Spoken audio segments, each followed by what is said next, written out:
Thank you everyone for coming. This, I believe, is our last panel second to the last panel of the day. So my name is Eva. I am the head of investments at Caladan.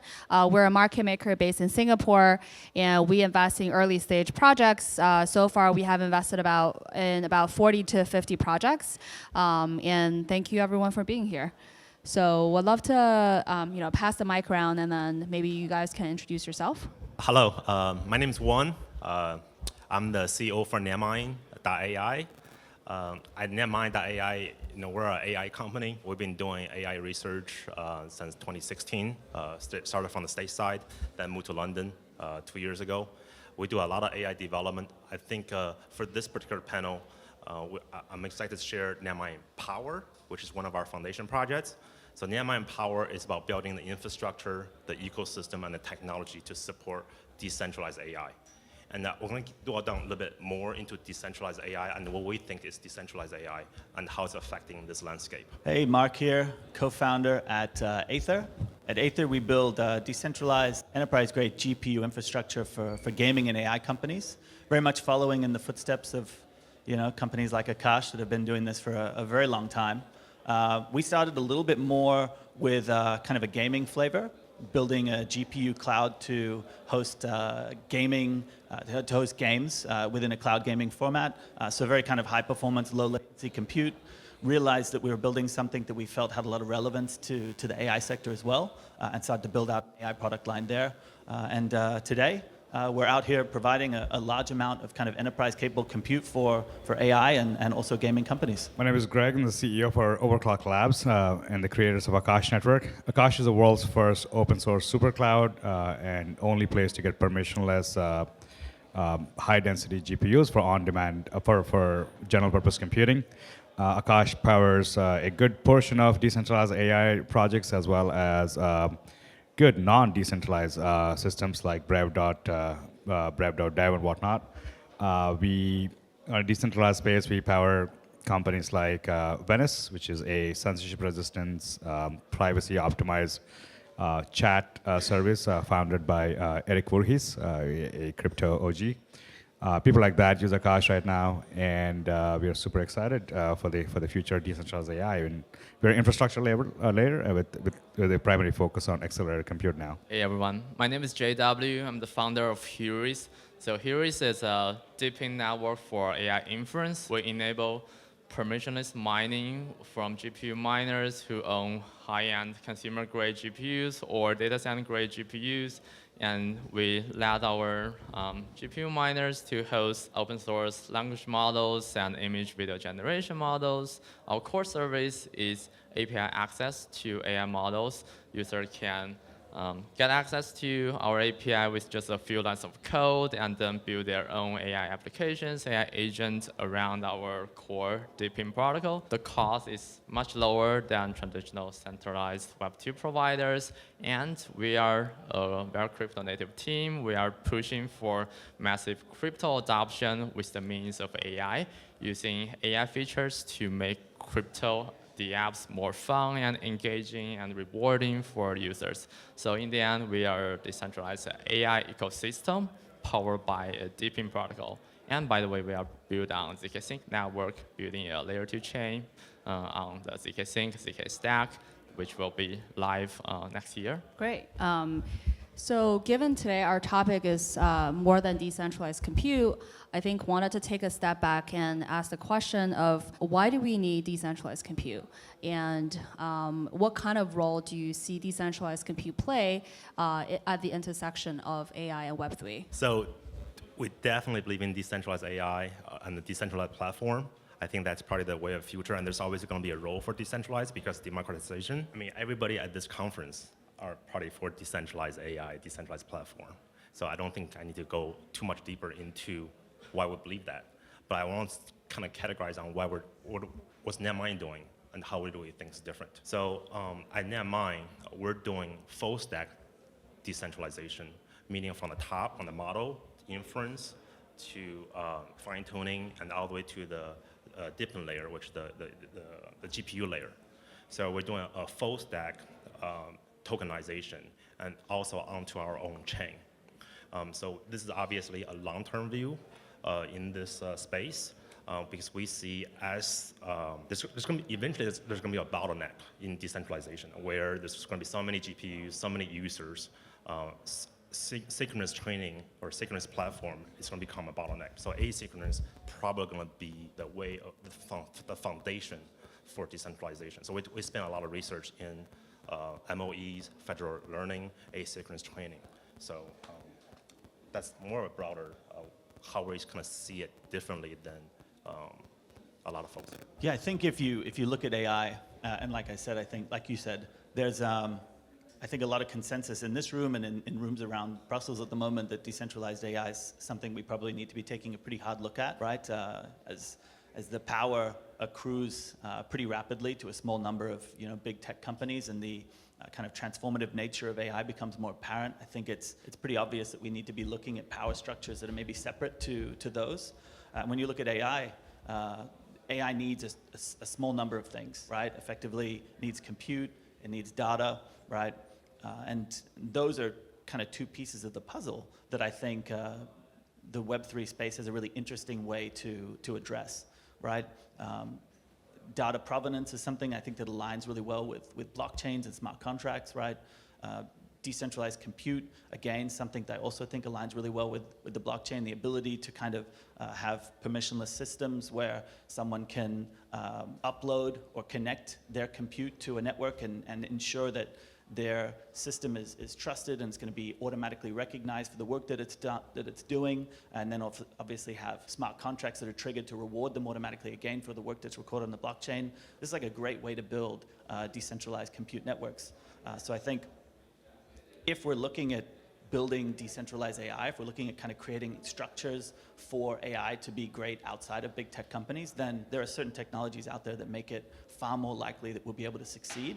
And certainly what we're doing here with decentralized compute, that's solving one key issue. Yeah, so why do we need decentralization? The A16Z did a study recently, I mean, a year ago actually, published that said something like 50% of your money that you pay for online services goes to a cloud provider that you have no idea who it is. Compute is the fabric that holds a modern society together. And compute is foundation for AI, right? If you think that you're going to have to pay a tax to someone that you have no idea who it is, you're not elected, we used to do that in a society when society was feudalistic, right? So we need decentralization to avoid feudalism. That's the simple answer. And we believe compute should be a common good. It should not be in the hands of few. And how do you achieve that? Well, we need permissionless access. Right now, to get compute any decent size, you need to have massive deals with one of these cloud providers, and that's a world that I'm not willing to accept, right? We need access to compute for whoever wants access to compute. And scale, right? Like decentralized, here we talked about asynchronous technologies as a foundation for decentralization, and that's fundamentally scalable, because when you remove the need for a centralized scheduler or a centralized control plane, that means the thing that controls, where to place a resource and whatnot, and you go to a fundamental peer-to-peer manner, you can scale unlimited, right? Because now you don't have a single point of failure. And one of the reasons Akash has been around for 4 years and hasn't had a single outage except for the planned upgrades is because of this foundational layer. So you see me go on stage and give demos, and before I give a demo, I'll be super confident and say, this will never fail. Because I am confident looking at the system. That's the kind of systems we want to build. And during last 1 year, Amazon went down 200 times, right? I mean, when it goes down, you can't order your Uber or your DoorDash, right? I mean, is that the foundation that we want to build our AI and imagine some massive mission-critical applications going down when you need them? That's not a future that we want, right? From a technological standpoint, I think there is no other way to scale at a global scale other than decentralization. And third is sustainability, right? When you have open source software, a big challenge today is open source works when contributors contribute their time and resources to to advance a project or a system.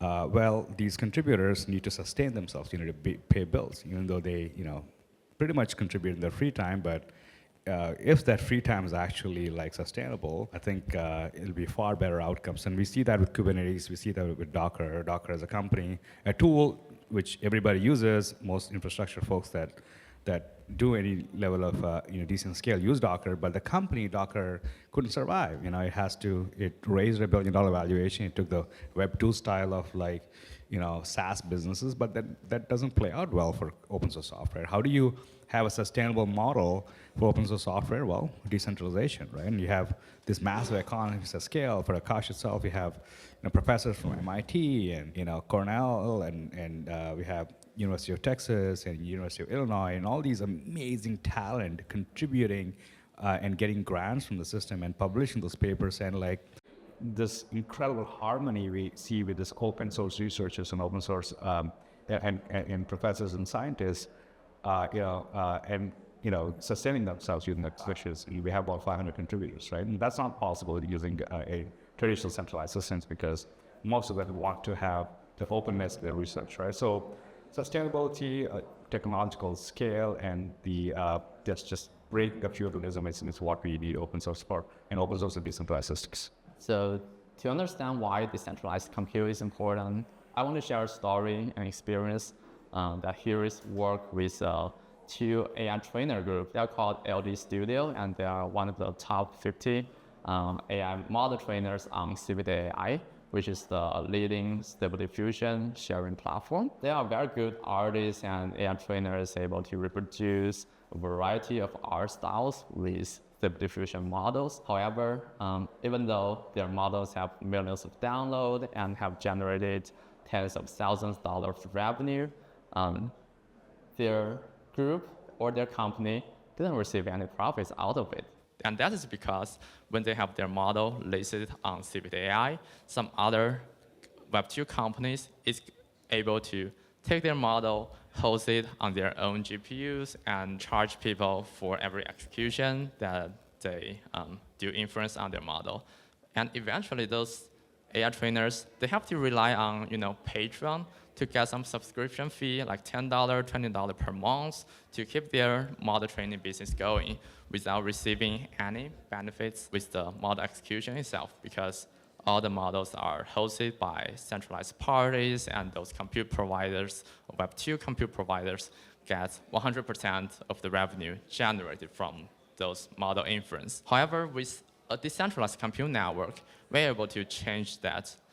We can enable revenue share with blockchain, with a properly designed tokenomics mechanism that we reward AI model trainers, creators, as well as compute providers. So in the blockchain network coordinating the compute resources, we have much more flexibility to design the mechanism in such a way that different parties contributing to the AI ecosystem is equally recognized and equally rewarded.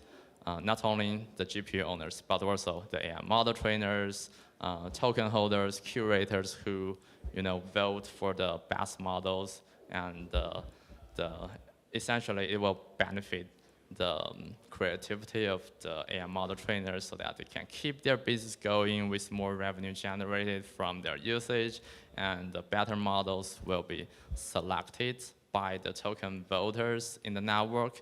So with decentralized compute network, we're able to foster a much more equitable, healthy AI ecosystem. Great.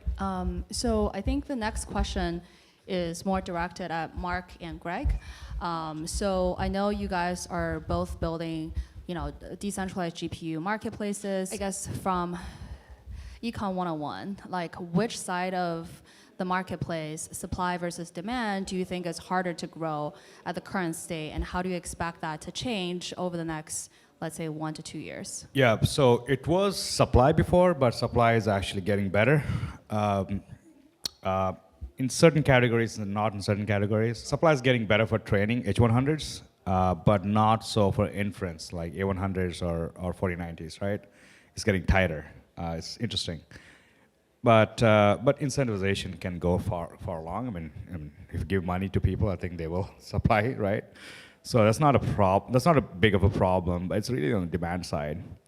As easy as, there's clear demand, but really delivering demand in a non-custodial permissionless manner is very challenging because you had to retrain the user to this new world of crypto. And not in fact, majority of the machine learning researchers have no idea what crypto is and don't really care about crypto. They don't even own Bitcoin. So we go into the world of that's kind of foreign to crypto users and asking them to use crypto systems, it's very, very hard to convert. And we see that quite a lot. It personally takes me, as I love Akash. Akash is great, but we have challenges, I had to admit, right? And the challenges is onboarding. It personally takes me 30 minutes to onboard a user, and that's not scalable in any way. So even though and there's quite a lot of fraud in GPU hosts, right? So a lot of times you'll see in the popular ones, they'll advertise they have H100s and A100s, but as you onboard, you actually notice that there are no chips, right? So in the popular cloud providers kind of rug you, give you an empty promise.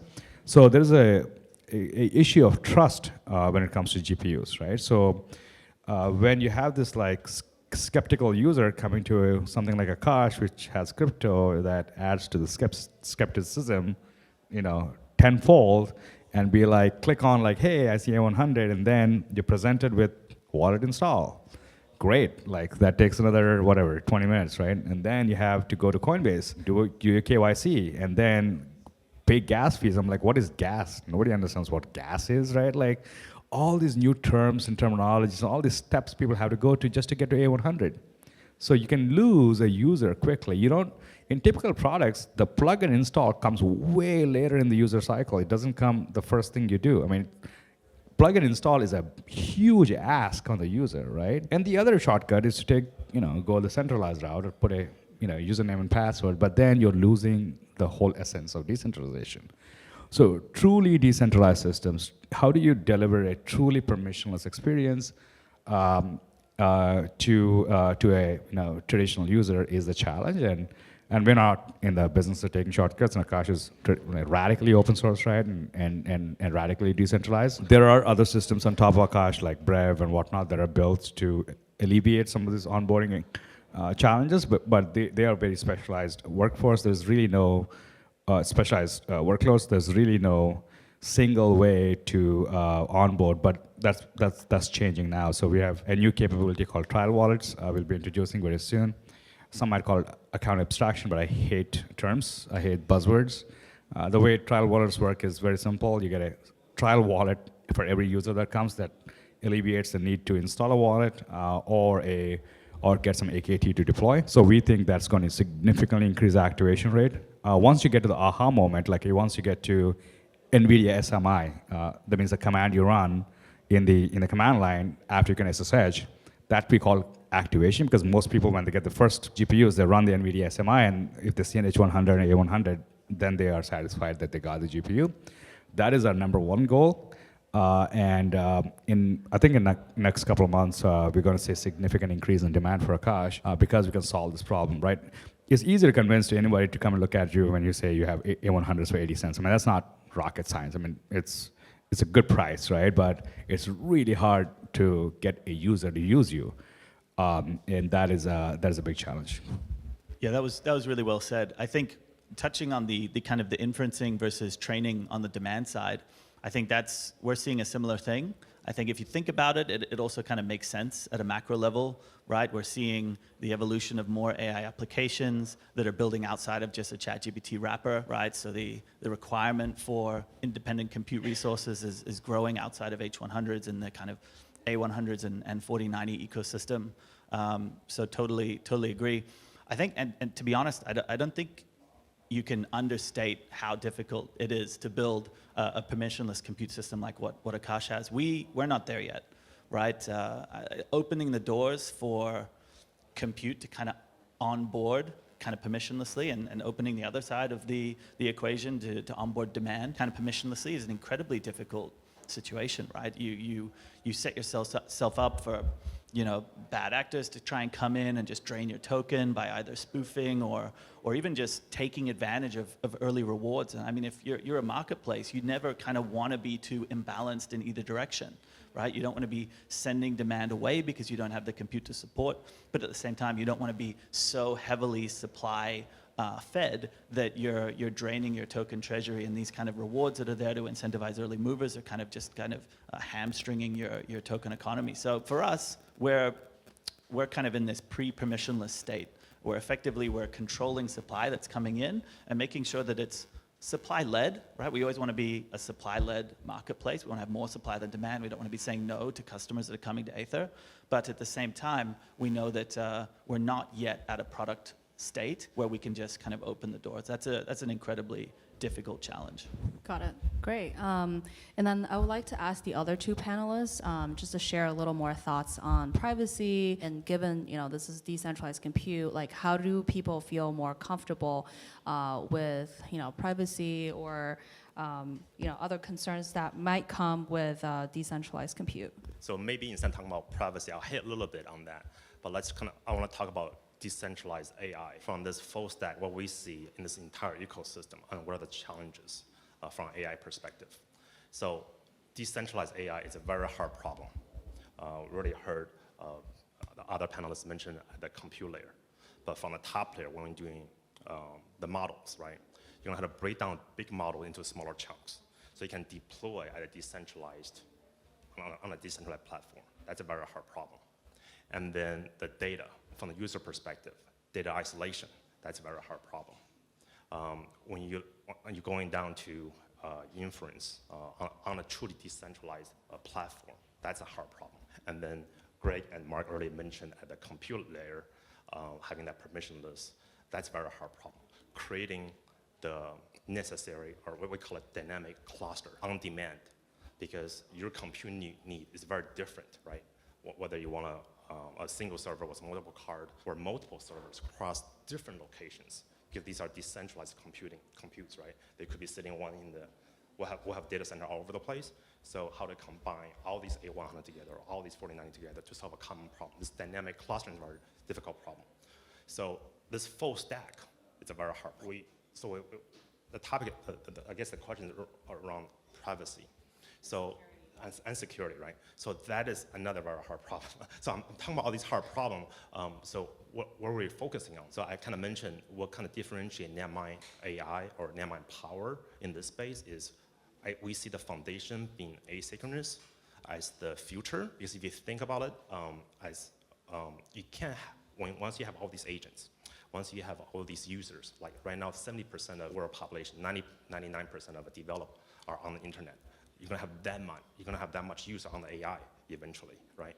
So a centralized, a synchronous cannot be the solution. So asynchronous has to be the foundation. So that's why you had to do federated learning. That's why you had to do MOE. That's why you had to do asynchronous training. So that's kind of what differentiates how we see decentralized AI. And on the privacy side, from a user perspective, when they come onto our platform, yes, you can go on Netmind.ai to run GPUs, to do your training, to do your fine tuning, to do the inference. You can do all that. On our platform, we provide data isolation solutions where you can have your data hosted on AWS, cloud it when you need to, and save there. So it's a difficult problem, and I think we're at the very early stages in terms of this whole entire development. So since Heurist is a decentralized inference network, so I'm going to talk a bit more about the privacy in the inferencing part. I think there are two categories of privacy problem involved in the decentralized inferencing network. First is the privacy of the user's input and output, and another part is the privacy of AI models. So first, regarding input and outputs, so people would generally input some private data, for example, their personal identity data, some privacy information like the internal documentations of enterprises or personal health data, and use that as an input to feed into AI models to generate some response. To deal with it, we are partnering with a data encryption network called Gateway Network, and also we are using solutions from Late Protocol to enable encryption in transit for all the input and output data, so that the only selected compute provider in the decentralized network can get access to the encrypted input data. Although the input can be transmitted, broadcasted on the blockchain or any public channels, no one else is going to decrypt that data except the selected group of miners who are allowed to decrypt that data from the Ether input. So that's how we protect the privacy of the inference inputs and outputs. And another aspect, the privacy of AI model itself, which is, I think, is a much harder problem to solve, because normally you got to so a little bit more background about this is that many AI model trainers regard the model that they train as a private asset. They don't want to leak that to the internet. They don't really want anyone to access it unless, for example, the user have to pay for the model itself, or maybe sign maybe an off-chain agreement, some legal bindings to get access to the model file itself. So for this problem, right now we don't yet have a product in production that can support this use case yet, but we are actively working with our partners. For example, Martin protocol, which enables private processing of AI models on their FHE network, and thanks to the latest development of NVIDIA GPU, there's an encryption enhanced solution in their newest GPU models that will coming out later this year. And with that solutions, we will be able to process the AI models in a private way that no one else is going to access the AI model source file. Even the compute provider itself cannot get access to the AI models. There will be new solutions that coming out in the upcoming quarters that can enable the private processing of the AI models that's stored in memory and GPU memory. That is, I agree, this is much more challenging. So yeah, in the end, two ways of privacy. One's the input and output privacy, which is kind of easy to solve. Another is protecting the privacy of the AI model file itself, which is a kind of much harder problem in a decentralized network. And I think that wraps up our today's panel. Thank you so much for sharing your thoughts on decentralized compute.